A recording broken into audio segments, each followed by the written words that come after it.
Assalamualaikum warahmatullahi wabarakatuh. Selamat siang semuanya. Yang terhormat Ibu Khadijah Nur Salis, LCMA, selaku dosen mata kuliah Tafsir Ayat dan Hadis Ahkam. Pertama-tama marilah kita panjatkan puji syukur kepada Allah Subhanahu wa taala yang telah memberikan rahmat, kesehatan dan keselamatan sehingga kita dapat berkumpul pada ruang Zoom kali ini. Kemudian perkenalkan, nama saya Nur Hayanti Ilman. Di sini saya sebagai moderator dalam kelompok 4 dan rekan-rekan saya yaitu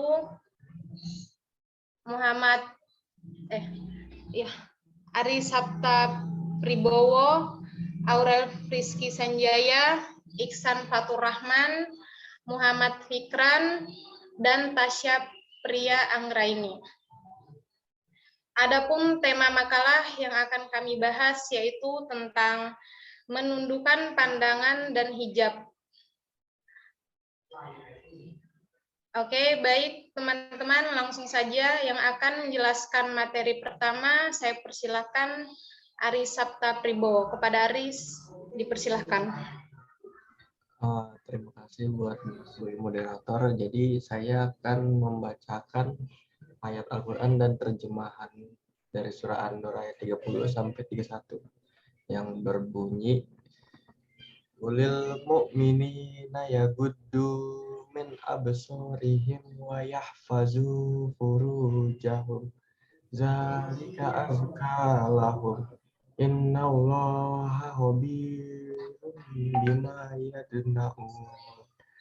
Artinya, katakanlah kepada orang laki-laki yang beriman, hendaklah mereka menahan pandangannya dan memelihara kemaluannya, yang demikian itu adalah lebih suci bagi mereka. Sesungguhnya Allah Maha mengetahui apa yang mereka perbuat.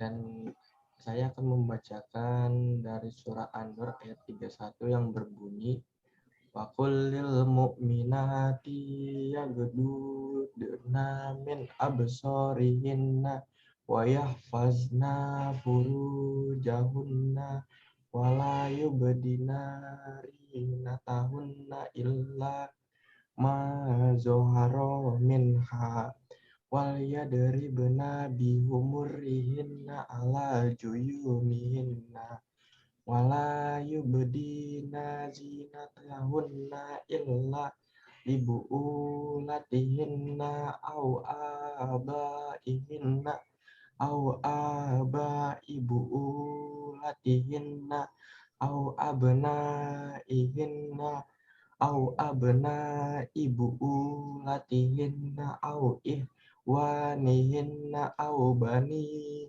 ihwanihinna au bani akhwatihinna au nisaihinna au ma malakat aimanuhunna awit tabiina goiri ulil irbati minar rijali awit tiflil lazina lam yazhar wa ala auratin nisa wala yadribna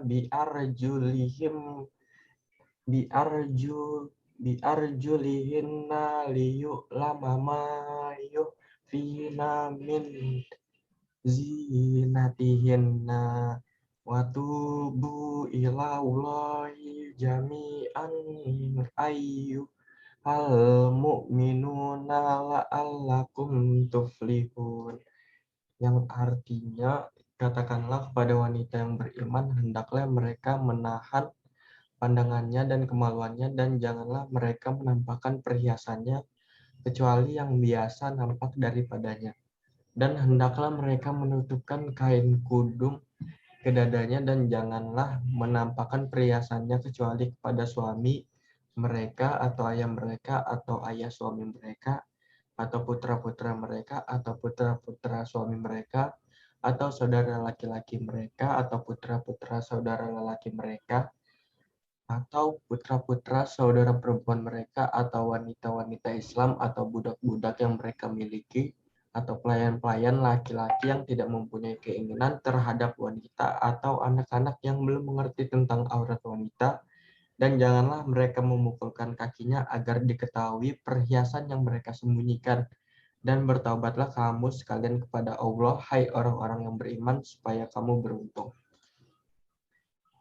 Dan saya akan melanjutkan tentang tafsir perkata dari surah An-Nur ayat 30, yaitu kullil mu'minina yaguddu min absorihim. Artinya ayat ini menjelaskan hukum yang berlaku bagi laki-laki dan wanita, laki-laki dan wanita yang tidak semahram dalam memandang. Allah memerintahkan Nabi Muhammad untuk mengatakan kepada orang-orang yang beriman untuk menahan pandangan dari perkara yang haram dilihat. Dilarang melihat kecuali kepada hal-hal yang dibolehkan untuk dilihat, dan hendak menahan pandangan dari perkara yang haram untuk dilihat. Selanjutnya yaitu wayahfuzu furujahum.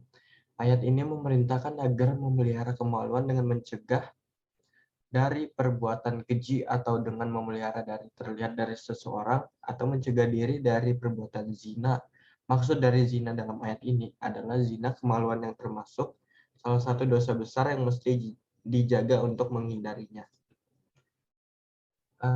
Zalika azka lahum. Yang demikian artinya itu adalah lebih suci bagi mereka dan lebih bagi agama mereka. Selanjutnya yaitu innallaha khabirum bima yasnaun. Ayat ini menjelaskan bahwa Allah Maha mengetahui apa yang dikerjakan, maka tidak ada suatu perbuatan pun yang dilakukan yang tidak Dia ketahui, seperti cepat-cepat memandang, menggunakan seluruh indera dalam rangka itu, dan apa yang dimaksud dengan perbuatannya. Maka berhati-hatilah terhadap peringatan Allah dalam segala yang kalian perbuat, dan tinggalkanlah selain Allah menyuruh Rasulnya agar menyuruh kaum mukminun supaya menahan pandangan. Selanjutnya Allah kembali menyuruh beliau untuk memerintah kaum mukminat supaya menahan pandangannya pula. Sekian dari saya lanjutkan ke moderator. Oke, di sini saya Muhammad Fikran, saya akan menjelaskan tentang tafsir perkata di surah An-Nur ayat 31. Yang pertama yaitu kulil mu'minati yakdudna min absorihim rihinna, yang artinya ayat ini menjelaskan bahwa jangan memandang aurat laki-laki dan perempuan yang tidak dihalalkan memandangnya antara pusar dan lutut. Demikian pula jika memandang selain itu dengan dorongan syahwat, maka hukumnya haram. Tetapi jika tanpa dorongan syahwat, maka tidak haram. Namun demikian, menahan pandangan terhadap laki-laki asing adalah lebih baik bagi mereka.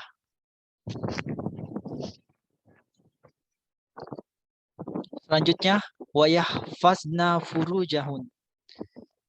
Ayat ini menyuruh untuk memelihara kemaluan dari perbuatan yang diharamkan, seperti berzina, dan hendaklah menutupinya agar tidak dilihat oleh seorang pun.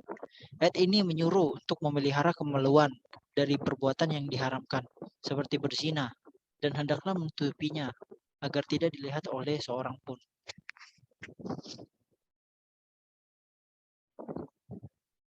Lanjut.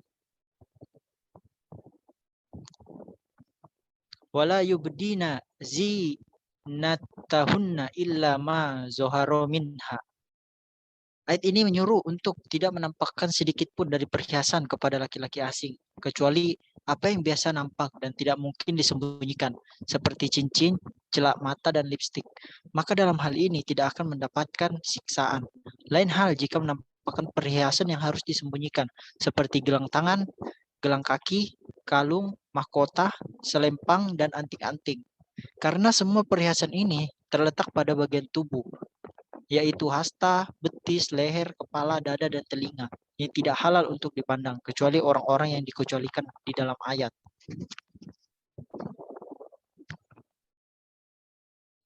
Selanjutnya, wal yadribna jihumurihinna ala juyubihim. Maksud ayat ini bahwa hendaklah mereka mengulurkan kudungnya ke dada bagian atas di bawah leher, agar dengan demikian mereka dapat menutupi rambut, leher, dan dadanya, sehingga tidak sedikit pun daripadanya yang terlihat.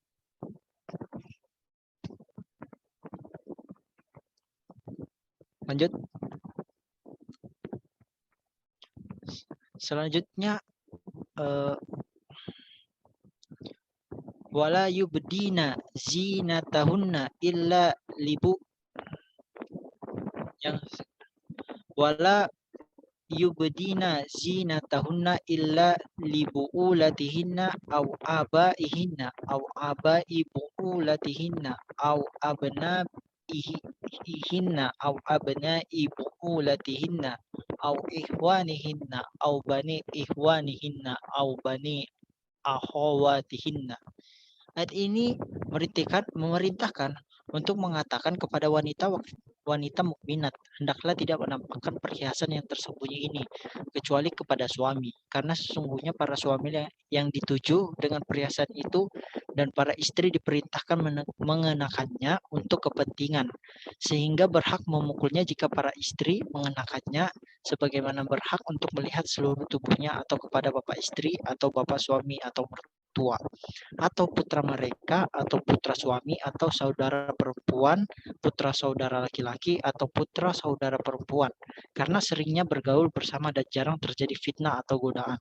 Juga karena tabiat yang sehat enggan untuk berbuat buruk terhadap kerabat, di samping dibutuhkan untuk menjadi teman di dalam perjalanan di waktu naik maupun turun.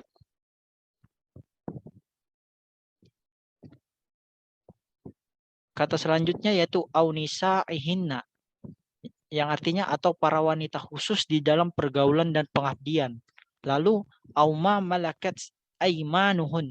Maksud ayat ini budak-budak perempuan yang mereka miliki, adapun budak laki-laki, ulama berselisih paham tentang mereka. Segolongan berpendapat budak laki-laki yang dimiliki seorang wanita adalah mahram baginya. Maka budak itu boleh masuk menghadap jika memang dia yang menjaga kehormatannya. Juga boleh melihat tubuh wanita itu, kecuali bagian pusar dengan lutut, sebagaimana halnya para mahram. Selanjutnya, awit tabi'ina goiri ulil irbati minar rijal, atau para pembantu laki-laki yang sudah mempunyai keinginan terhadap wanita, yaitu orang-orang yang mengikuti suatu kaum untuk mendapat kelebihan makanan mereka semata, tidak mempunyai tujuan lain selain itu, tidak pula mempunyai kebutuhan terhadap wanita, baik karena mereka sudah berusia lanjut hingga syahwatnya hilang maupun karena mereka dikebiri. Selanjutnya, ayat selanjutnya, awit tiflil lazina lam yasharu ala auratin nisa, atau anak-anak yang belum balik mempunyai syahwat dan belum mampu untuk menggauli wanita. Selanjutnya, ya, ayat selanjutnya, wala yadrin ribna bi arjulihinna liyu'lama ma yukhfina min zinatihinna, yang artinya dan hendaklah tidak memukulkan kaki ke tanah agar gelang kakinya bergemerincing, karena yang demikian itu dapat membangkitkan kecenderungan kaum lelaki. Kaum wanita mempunyai banyak seni dalam soal gelang kaki. Kadang mereka membuat lubang pada gelang kaki itu, sehingga apabila berjalan waktu perlahan-lahan, maka gelang itu akan mengeluarkan suara khusus. Sedang di antara kaum lelaki ada yang tergugah syahwatnya oleh godaan perhiasan lebih dari melihatnya. Perhiasan kaki adalah gelang-gelang kaki, karena para wanita menutup tubuh sampai ke kaki.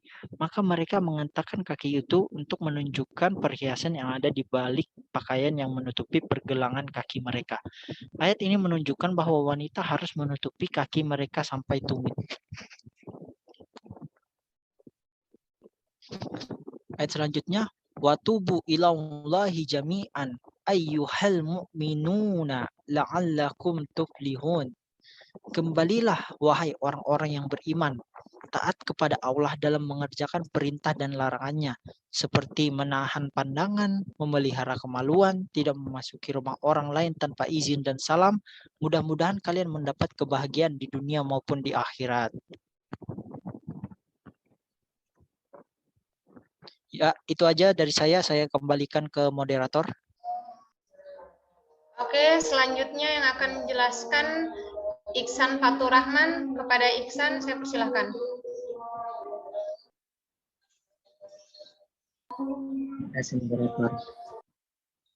Ayat pendukung Uluman ayat 19 Mahfudu min sahwatik, dan tunduklah sebagian suaramu.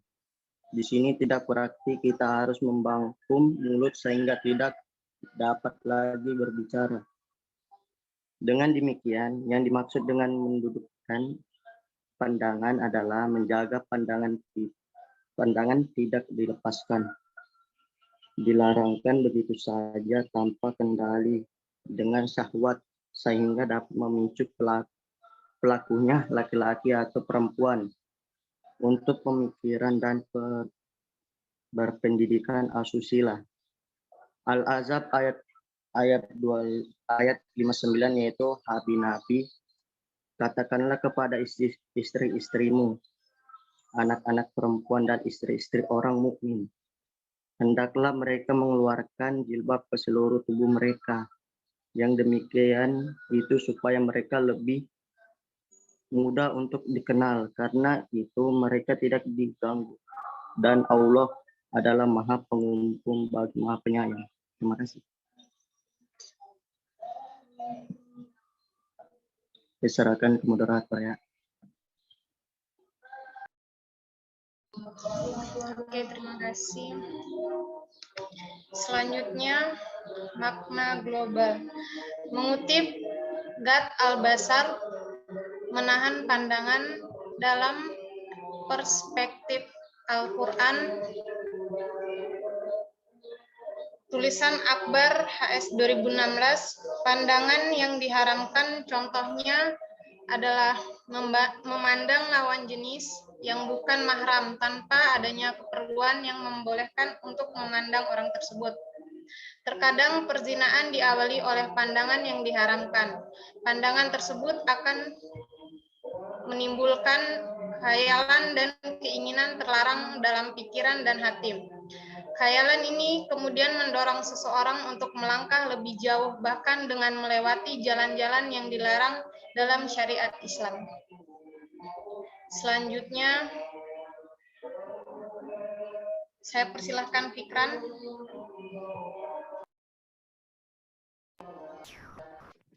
Ya, di sini saya akan menjelaskan sebab turun ayat Quran surah An-Nur ayat 30 ini. Dalam suatu riwayat diceritakan bahwa Asma binti Mursid, pemilik kebun kurma, sering dikunjungi wanita-wanita yang bermain-main di kebunnya tanpa berkain panjang, sehingga kelihatan dalam suatu riwayat dikemukakan gelang-gelang kakinya. Demikian juga dada dan sanggul-sanggul mereka kelihatan. Berkatalah Asma, alangkah buruknya pemandangan ini. Turunnya ayat ini berkenaan dengan peristiwa memerintahkan kepada kaum mukminat untuk menutup aurat. Diriwayatkan oleh Ibnu Hatim dari Muqatil yang bersumber dari Jabir bin Abdillah. Dalam suatu riwayat juga dikemukakan bahwa seorang wanita membuat 2 kantong perak yang diisi untayan batu-batu mutu manikam sebagai perhiasan kakinya. Apabila ia lewat di hadapan sekelompok orang, ia memukul-mukulkan kakinya ke tanah, sehingga kedua gelang kakinya bersuara karena beradu. Maka turunlah ayat ini yang melarang wanita untuk menggerak-gerakkan anggota tubuhnya untuk mendapatkan perhatian laki-laki. Diriwayatkan oleh Ibnu Jarir yang bersumber dari Hadirami. Terima kasih, saya kembalikan ke moderator. Oke, selanjutnya Tasya. Saya membacakan kandungan hukum Islam. Menurut Yusuf Al-Qardawi dalam kitabnya Al-Halal wal Haram menyatakan bahwa dalam 2 ayat ini ada beberapa hal. 2 diantaranya berlaku untuk laki-laki dan perempuan, yaitu menundukkan pandangan dan menjaga kemaluan. Sedangkan yang lain khusus untuk perempuan. Kalau diperhatikan, 2 ayat tersebut memerintahkan untuk menundukkan sebagian pandangan dengan menggunakan huruf mim.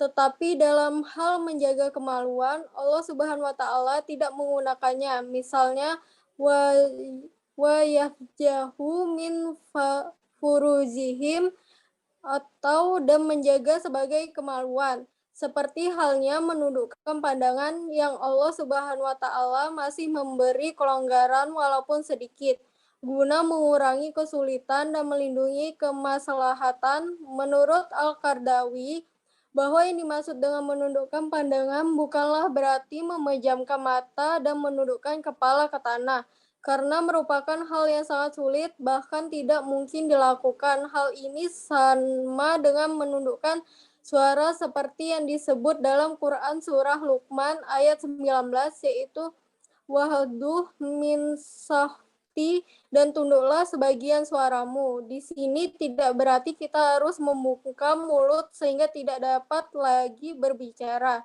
Dengan demikian dimaksud dengan menundukkan pandangan adalah menjaga pandangan tidak dilepaskan atau diarahkan begitu saja tanpa kendali dengan syahwat, sehingga dapat memicu pelakunya, laki-laki atau perempuan, untuk berpikiran dan bertindak asusila.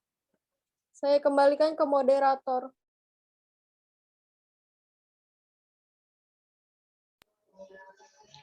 Oke, selanjutnya yang akan menjelaskan Aurel Friski Sanjaya. Kepada Aurel saya persilahkan.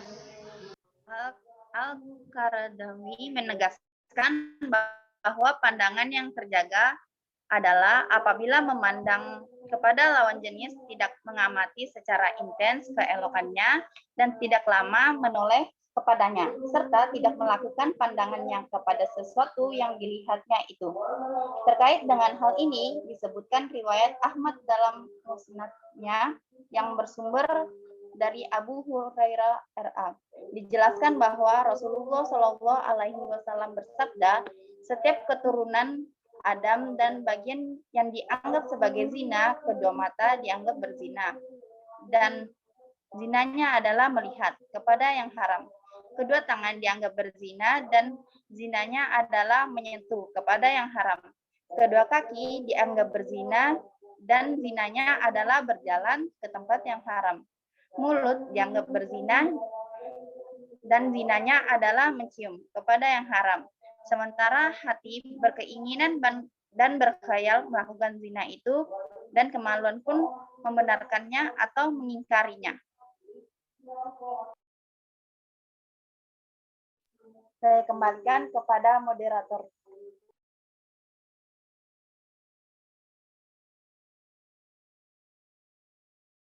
Oke. Kesimpulan dari ayat Al-Quran surah An-Nur dijelaskan bahwa bagi seorang mukmin laki-laki untuk menundukkan pandangan mereka ketika bertemu dengan orang selain mahramnya. Dan juga seorang muslim harus menjaga kemaluan dari perilaku yang tergolong dalam zina. Menundukkan pandangan dan menjaga kemaluan dari zina merupakan perbuatan baik dan suci. Dan dari ayat tersebut juga yang kita ketahui bahwa dari surah An-Nur ayat 30 sampai 31 menunjukkan bahwa Allah Maha mengetahui segala sesuatu yang manusia lakukan.